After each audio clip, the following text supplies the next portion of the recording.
Serial मैं मान ही सासू के आने वाली इसमें आप देखेंगे कि जब सलमान को दफ्तर में गार्ड जाने से रोक देते हैं तो सलमान पहुंच जाता है अरूज के पास और जाकर कहता है कि तुम्हारी इतनी हिम्मत कि तुमने मुझे मेरे ही दफ्तर में जाने से रोक दिया। तो इस साथ ये अरूज कहती है कि शायद तुम भूल रहे हो कि अगर वो तुम्हारा दफ्तर होता तो तुम्हें कोई भी नहीं रोक सकता था, वो मेरे नाम है और सारी की सारी प्रॉपर्टी तो मेरे नाम है, तो तुम किस हैसियत से कह रहे हो। ये सुनते साथ ही सलमान कहता है कि ये जो तुम्हारा हद से बढ़ जाना है ना, ये तुम्हें बहुत ही ज्यादा महंगा पड़ने वाला है। तुम नहीं जानती हो कि अब तुम्हारे साथ क्या होगा। ये भी हो सकता है कि मास्टर का इंतकाल हो जाए या फिर तुम्हारी अपनी ही बेटी।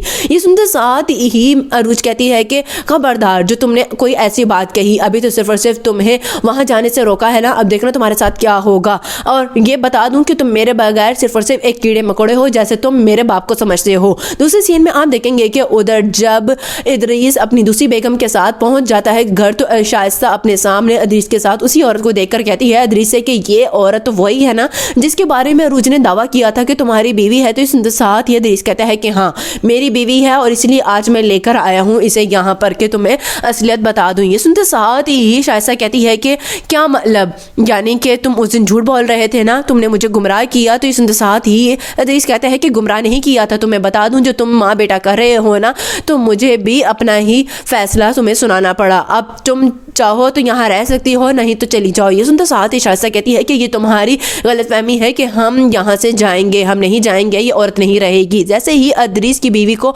धक्के देकर निकालने लगती है तो इदरीस कहता है कि बस नहीं तो तुम्हें तलाक दे दूंगा। लास्ट सीन में आप देखेंगे कि उधर मास्टर शेख की बीवी जब महरीन से कहती है कि मुझे तो बिल्कुल भी कुछ समझ नहीं आ रहा कि अब क्या होगा, महरीन बहन आप ही सब कुछ ठीक करें ना। तो इस साथ ही महरीन कहती है कि क्या करूं मैं।